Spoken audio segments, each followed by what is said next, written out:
All right. Guy who's trying to get a new contract, either from his current team or a new one. Jauan Jennings. Now, there was a time during Super Bowl 58 as the 49ers were beating the Chiefs. Conversation in the press box among the PFT crew, because Shereen Williams has one of the Super Bowl MVP votes. There aren't many. Who's the MVP if the 49ers win?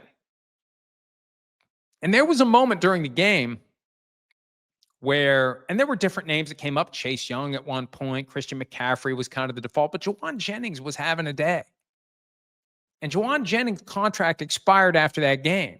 And I remember being surprised by his deal. It didn't seem like as much as maybe he should have gotten, like 2 years, $15 million, I believe. Well, now that Deebo Samuel is gone, now that Brandon Ayuk is recovering from a torn ACL, now that Jennings is kind of de facto starting lineup with Ricky Pearsall, Jennings wants more. And his agent, Drew Rosenhaus, activated the Adam Schefter bat signal and told Schefter, and this is how I'm sorry if I'm blowing up anyone's spot as to how this works. Rosenhaus recruited Schefter to put this out there because Schefter's got the 12 million plus follower megaphone. So Rosenhaus knows who to go to get that out there. Jennings wants a new contract or he wants to be traded. And he's got 1 year left under his deal. And look, two sides of the coin. One, the 49ers say, you signed the contract, bro. It's not on us. You signed it. You're under contract. Honor your contract. The other side of it is, when I signed it, I was 3, maybe 4 on the depth chart.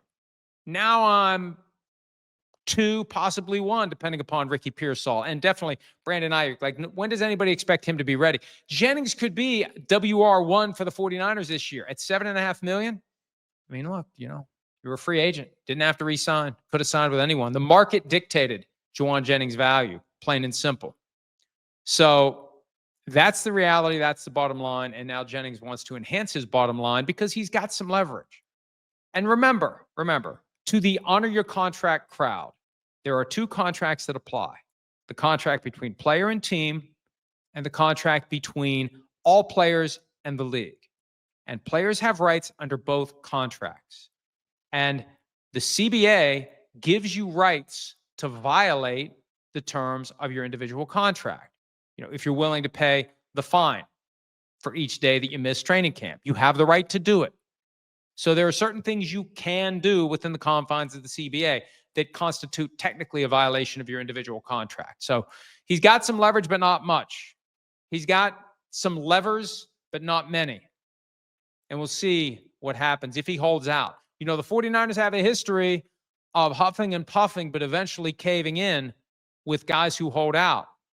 Will they do it with Jauan Jennings, or will they find a way to sweeten his contract? We will see. Hi, it's Mike Florio. Thanks for watching PFT on YouTube. Hit subscribe for the latest news and analysis from Pro Football Talk.